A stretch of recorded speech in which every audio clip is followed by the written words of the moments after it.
Primeiro Jornal. Tirol FM, com as primeiras informações do dia. Hoje, 28 de outubro de 2014. Quem está conosco na manhã de hoje é a presidente do Conselho de Desenvolvimento do Vale do Taquari, o Codevate, a Cíntia Agostini. Afinal de contas, tivemos eleições, primeiro turno, segundo turno, e mais do que nunca as lideranças que vão comandar o espetáculo no estado e no Brasil. Muitas delas passaram pela região, eu falo de deputados estaduais e federais, muitos receberam muitos votos aqui na região. Só em Teutônia foram mais de 260 candidatos estaduais que receberam votos. É muita gente, é uma disparidade muito grande. Mais de 260 candidatos receberam voto em Teutônia. Ou seja, eles estavam por aí, obviamente que nem todos desses, uma parcela desse acabou se elegendo. Cíntia, seja bem-vindo, bom dia, tudo bem contigo? Bom dia aos nossos ouvintes da Rádio Tirol, é um prazer estar aqui novamente. Em primeiro lugar, a avaliação que se faz, Cíntia, enquanto um órgão de representatividade aqui do Vale do Taquari, mais uma vez nós tivemos apenas, eu digo apenas não desmerecendo o deputado agora estadual eleito, Enio Bassi, mas a nossa representatividade, né? Mais uma vez nós vamos aí ficar, repito, não desmerecendo, mas numericamente vamos nos sentir mais uma vez desfalcados na Câmara Federal e na Assembleia Legislativa pela representatividade de apenas um deputado. Isso mexe no Vale como um todo? Eu acho que enquanto processo de construção já está mexendo com o Vale já faz mais tempo, né? E nós não achamos ainda a forma, se é que existe uma forma de conseguirmos ter maior representação, se for falar numericamente.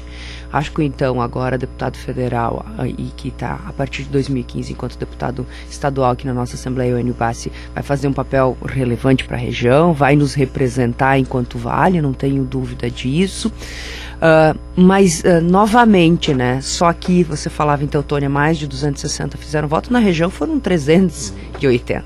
Se nós contarmos todos os candidatos que tinham a deputado estadual, eram 776, para ser bem exato. Quer dizer, metade fez voto aqui. E isso me parece que é muito mais um processo de construção e de maturidade da democracia representativa do que qualquer outra coisa. Por que eu falo isso, né, para o nosso ouvinte entender esse raciocínio? Os deputados ou os partidos, todos os partidos têm o direito, e eu acho que é isso mesmo, né? Querem se sentir representados. Os maiores partidos têm, né, uma estrutura na região, minimamente, e almejam, né, cargos. Em outros momentos, há mais tempo, nós tínhamos maior representação na Assembleia Legislativa e esses espaços a gente perdeu. À medida que tu perde um espaço e outro entra e se consolida, é muito difícil retomar. O que acontece? Dos 55 deputados estaduais eleitos, 60% foram reeleitos, na verdade. Né? Deputados que já estavam lá e foram reeleitos. E outros casos, tipo o do Enio Bassi, da Manuela, que eram federais e estão vindo a estadual. Quer dizer, já tem uma história político-partidária a nível de estado ou de país. Também. Tem uma estrutura que possibilita e viabiliza o trabalho deles melhor. Se a gente olhar os nossos candidatos aqui na região, que acabaram não se elegendo, eles têm sim uma representação mais local, mais aqui na nossa região. Então, ou foram prefeitos, ou vice-prefeitos, ou vereadores, das mais diversas em vínculos político-partidários, mas ele é mais localizado. Bom, o Vale do Taquari tem 330 mil habitantes, 270 mil eleitores. Eu ia falar, em proporção. Uma proporção, né? Claro que poderia eleger, né? Um deputado estadual nas bancadas maiores tinha que fazer 40 mil votos. A federal, muito mais. A federal nós estamos girando em torno de 100. Teve gente que fez 100 mil votos e ficou de suplente, né? Só de estadual, pelo número de votos, poderíamos eleger, numericamente falando, entre 4 a 5 deputados, mais ou menos? Justamente. Falando em números. Só que o que ocorre, né? Tem toda uma estrutura daqueles que já estão e que antes nós tínhamos e não temos mais, que isso favorece um processo já de vínculo. E aí um outro fator que tem ficado muito presente, né, de novo, no primeiro turno foi isso, o segundo turno vai dar mais ou menos a mesma coisa, deu mais ou menos a mesma coisa, 30% dos eleitores no Brasil ou se abstiveram, ou votaram branco ou nulo. Quer dizer, e teve uma outra parcela, que isso foi pesquisa que a Folha de São Paulo fez, que outros 15% decidiram o voto no penúltimo dia ou no último dia, no sábado ou no domingo. Isso no primeiro turno. No segundo turno, não sei, mas no primeiro turno. Quer dizer, 45% dos eleitores, metade dos eleitores, não estava alheio à campanha. No sábado ou no domingo, porque precisava votar, foi lá e votou. E aí o que acontece, né, Vinícius? Eu vou lembrar de quem? Quem historicamente me vem à mente, quem eu percebi de um jeito ou de outro, quem já está há mais tempo na lida enquanto deputado, no meio. É mais difícil eu lembrar de alguém que eu não conheço. Alguém que um amigo me indicou, porque conhece, porque viu, porque etc e tal. Então, essa é uma vantagem de quem já está. Sim. É uma vantagem tremenda de quem já está. Se nós falarmos numericamente, é daquilo que a gente falou. E sim, a nossa população, nós nos tornamos, né, uma estrutura democrática de novo faz pouco tempo, né? Tivemos o primeiro presidente eleito em 89, depois do golpe, etc e tal. Então, nós estamos retomando muitas coisas. E essa foi uma das eleições que marcou muito, assim, o fato das pessoas não estarem sabendo o que estava acontecendo, não estarem interessadas, porque pouco está mudando a vida agora, delas. Mas isso vem na contramão, né, Cíntia? Nós nunca tivemos também tantos meios de informar a população como foi nessa eleição. Nunca tivemos tanta rede social, nunca tivemos tantos dispositivos eletrônicos, ferramentas como o WhatsApp, que a gente recebia, campanha, sem falar nas redes sociais, Facebook e tantas outras, e-mail. Talvez essas sejam as eleições onde a gente nunca teve tanto acesso à informação para buscar. Digita o nome do candidato ali no tal do Google para te ver quantas páginas abrem do seu candidato. Mas será que, e aí isso eu me questiono, eu acho que nós vamos ter que estudar sobre isso, sabe, Vinícius? Será que isso está informando, está formando, ou fez com que o eleitor mais ainda quisesse se manter distante? Porque o que tem, as manchetes de hoje de manhã nos jornais nacionais, né? A questão da intolerância, da intransigência, dos movimentos nas redes sociais pró ou contra, né? Uma coisa dual, dividida. Isso me preocupa muito. Me preocupa muito enquanto presidente de um conselho que pensa em unir, em agregar, enquanto professora universitária que pensa em unir, agregar, em um olhar para o outro. Eu acho que os movimentos que aconteceram via redes sociais, etc., vão ter que ser muito bem estudados, né? Mas o que me parece é que a sociedade não está vendo a diferença naqueles que ela elege para a sua vida diária, né? Eu ouvia, inclusive, de uma pessoa que é da área da imprensa, ela disse assim, o que vai mudar no dia seguinte? Né? A princípio não muda nada no dia seguinte. Não é assim, eu acho que tem várias influências, né? Mas nós, enquanto Vale, vamos lá, as entidades num período anterior tentaram de uma forma, dessa vez tentamos de outra, né? Foi criar um conjunto que nós viemos discutindo desde março até as eleições, de o que a gente chamou de estratégias para o Vale do Taquari. Apresentamos para todos os candidatos ainda em processo eleitoral, tentamos trazer os candidatos a governador, não fomos, né? Conseguimos que somente um viesse até a região. Nos debates a nível de estado, eles estavam indo, mas nas regiões eles estavam evitando, porque faltava agenda para tudo, essa era a informação que nós tínhamos, e outras regiões a gente sabe que aconteceu a mesma coisa, que também não foi possível fazer esses movimentos, mas ok, receberam a nossa informação, nós fizemos esse processo, e aí, depois das eleições, nós fizemos de novo esse processo, com os eleitos. E todos os 55 candidatos eleitos a deputado estadual e os 31 a federal fizeram votos aqui no Vale. Sim. Tá? E o que a gente disse para eles? Bom, sabendo que nós também elegemos vocês, agora nós também queremos ser representados por vocês. Minimamente é isso. Porque as entidades fizeram um esforço diferente. E é processo e nós estamos amadurecendo. Os candidatos aqui da região, me parece que nessa eleição perceberam mais a identidade do Vale. Tanto que usaram mais essa identidade Vale. Só que o voto não aconteceu, o eleitor ainda não percebeu isso. Então, quer dizer, não é um movimento só de um lado, são movimentos de todos, e que o eleitor ainda tem uma outra percepção daquele vínculo, daquela pessoa que ele conhece há mais tempo, da indicação, por tudo isso que a gente vem falando. É amadurecer, eu acho que é ir de novo, né? Nós tínhamos bons nomes, os partidos...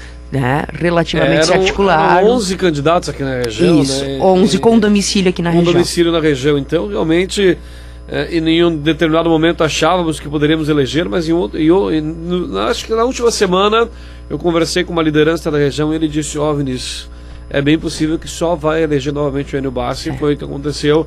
Eu particularmente achava que poderíamos até ter uma eleição de 1 ou 2 nomes. Mas, Cíntia, passada a eleição, agora é aquele dia, aquela máxima, o que vai mudar no outro dia?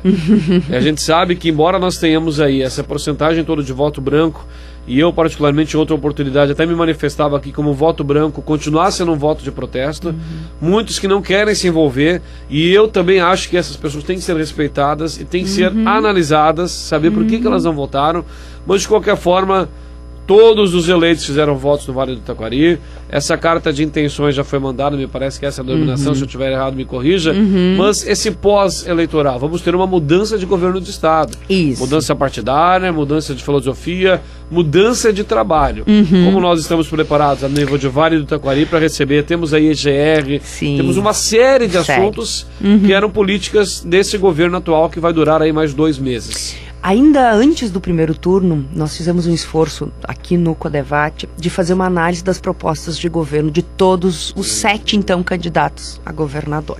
Todos os 7, a gente analisou os planos de governo deles, o que eles estavam dizendo, mas basicamente o que eles apresentaram lá no Tribunal Eleitoral, né?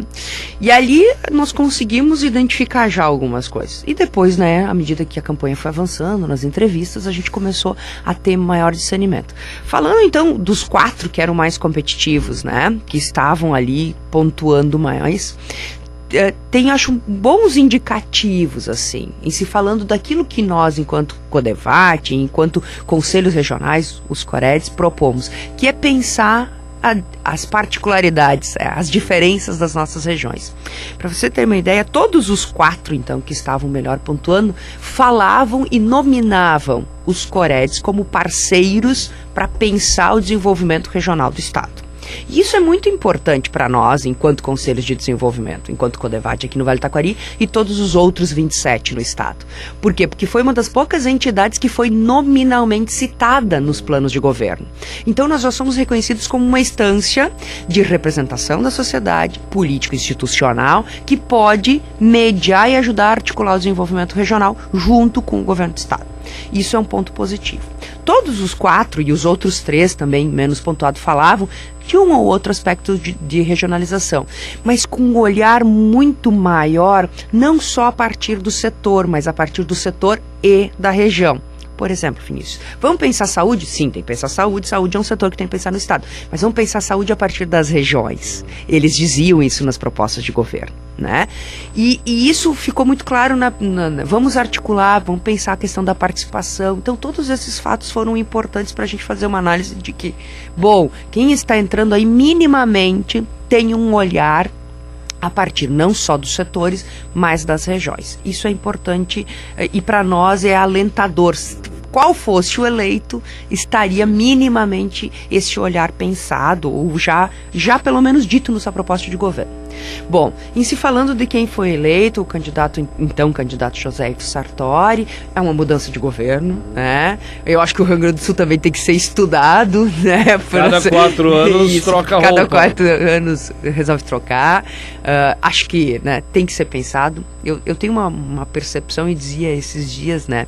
Acho que a reeleição tem todos os seus males, mas 4 anos é pouco. Tá? Então, se nós não fôssemos mais ter reeleição, talvez 5 ou 6 anos de governo dariam, como acontece em outros países, daria um contexto melhor. Desses 4 se utiliza pelo menos 2 para a campanha eleitoral, né? Sim, uma na troca do governo e outra para projetar. Então é difícil. Os 4 anos é difícil, de fato. É difícil. Então, eu acho que essas são coisas que têm que ser pensadas no Brasil, né? Mas em se falando do Estado, então tem uma mudança. Então, o que nós, enquanto conselhos, fizemos, mesmo antes, e lá no primeiro turno, nós chamamos todos os candidatos e todos estiveram com a gente. O candidato e hoje eleito governador José Sartori, em vários dos seus discursos, nossos ouvintes devem ter ouvido, falava o termo desenvolvimento regional. Isso para nós é importante. Já está, né, pensado de que as regiões são diferentes e tem que pensá-las diferentes. Em se tratando da EGR, nós não temos, né, nós não sabemos bem o que vai acontecer. Nós temos uma reunião agora que teoricamente seria na semana que vem, possivelmente ela vai ser postergada para 10 ou 11 de novembro, com a estrutura, então, do Corep. O Sartori tem dito, e disse, né, que acha que dá para compatibilizar a EGR com outras parcerias, né? Então, possivelmente a gente vai ter modelo híbrido. O que nos parece é fundamental, seja o modelo que for, Vinícius, de que tenha participação da sociedade. Que eu acho que esse foi o grande avanço das estruturas dos Coreps e a EGR. Agora, essa é uma bandeira muito defendida por todas as administrações do PT, né? Essa mudança também espera-se de uma administração que talvez não tenha... A gente tem que desvincular o partido, mas ele é quase desvinculável, sim, com o perdão do neologismo. Mas dentro do PT tem esse negócio da participação, participação popular, tanto faz, outros processos que foram estabelecidos. E, de fato, embora muito o José Sartori tenha defendido essa mesma ideia, há essa expectativa de que, de fato, a população participe, continue participando? Nós queremos crer que sim, há uma expectativa que sim. Tanto que, durante o primeiro turno, os Coreps todos se juntaram, todos os 8 ou 9 Coreps do Estado, fizeram uma carta e foram a todas as estruturas, os candidatos, também dizer isso, né? Dizer que os Coreps nasceram, né, uma proposta da sociedade, numa construção, que eles estão aí, estão representando, que a gente está conseguindo avançar em várias coisas, que são os Coreps que têm o olhar da região, que estão priorizando o que deve acontecer na região, né? Haja visto que a gente já está viu algumas coisas na região. Viu pouco, mas viu algumas coisas acontecendo no Vale, e foram dizer isso justamente, né? Todos os presidentes dos Coreps foram dizer isso. É claro que a gente não sabe, a participação é muito própria, né, na construção do PT. Tem outros também que fazem participação, né? Tem outros que conhecem, de outros partidos que fazem, que já internalizaram isso. Mas essa é vamos lá, né? É o que a gente espera e é sim o que a gente mais clama enquanto regiões, enquanto Coreps, de que continue tendo o modelo que tiver, né? Me parece hoje que vai muito mais para um modelo híbrido, pelo menos essa é a impressão que, né, deixou o então candidato, hoje governador eleito, José Sartori, de que a gente vai ter modelos híbridos, mas o que a gente quer é poder contribuir com esse processo. E a estrutura do Corep, né, ela tem sido positiva nesse sentido. E quando o Sartori, lá no plano de governo dele, ele coloca, né, ele fala em desenvolvimento regional, ele coloca formas de interiorizar o governo, ou de pensar regionalização, ele tem um olhar de que as regiões têm que ser ouvidas, né, devem ser ouvidas. A gente não sabe bem o que é isso, né? Tem modelos diferentes. O Rio Grande do Sul tem o modelo dos Coreps, né? Santa Catarina tem um outro modelo, né, Vinícius? Eu não sei se o nosso ouvinte conhece. Santa Catarina tem um modelo de regionalização por secretarias regionais. O Ceará tem alguma coisa, mas isso é conhecido só aqui, né? O que a gente tem é só aqui. Exatamente. Cíntia Agostini, presidente do Codebate, para terminar. Nós já estamos acostumados a cada 4 anos mudar de governo, né? Desde lá de Colares, enfim, e todos os anos, há 4 anos fomos... A expectativa é mais difícil, é mais tranquilo, já estamos habituados, enquanto representatividade regional, a essa troca de governos a cada 4 anos, que ninguém se reelege, seja que partido for, seja que bandeira estiver defendendo, não se reelege. Esse processo, ele é tranquilo também, Cíntia? Não, nunca é, porque é um processo sempre de mudança, é um processo de reconstrução, é um processo de ir e vir. O que mais nos angustia, é óbvio que nós somos sempre parceiros. Sim, sim. Então nós vamos estar sempre juntos, vamos estar sempre... Só que é um novo começar a todo momento, independentemente de quem for e em que condições for. Imagina o nosso ouvinte que agora, e com todo o direito e propriedade de um governo eleito, eles vão ter que se empoderar. São pessoas que vão entrar, alguns estão lá, mas que vão ter que conhecer.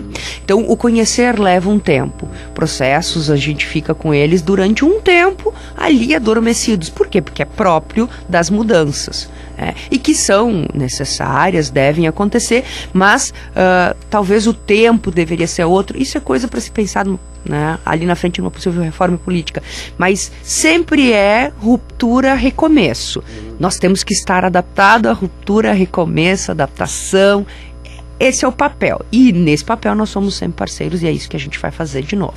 Bacana. Cíntia Agostini, presidente do Codevat, Conselho de Desenvolvimento do Vale do Taquari. O papo é sempre bom, flui naturalmente e a gente aproveita sempre a disponibilidade da Cíntia. Muito obrigado mais uma vez pelos esclarecimentos, por esse posicionamento, né? Afinal de contas, o nosso Vale tem essa questão de representatividade tão forte nesses conselhos, né? Ou, tirando dos conselhos, são cooperativas, que são conglomerado de pessoas, entidades com conglomerado de pessoas que fazem a diferença no Vale do Taquari. Até uma próxima, Cíntia. Obrigada, Vinícius. Um bom dia aos nossos ouvintes. Até uma próxima.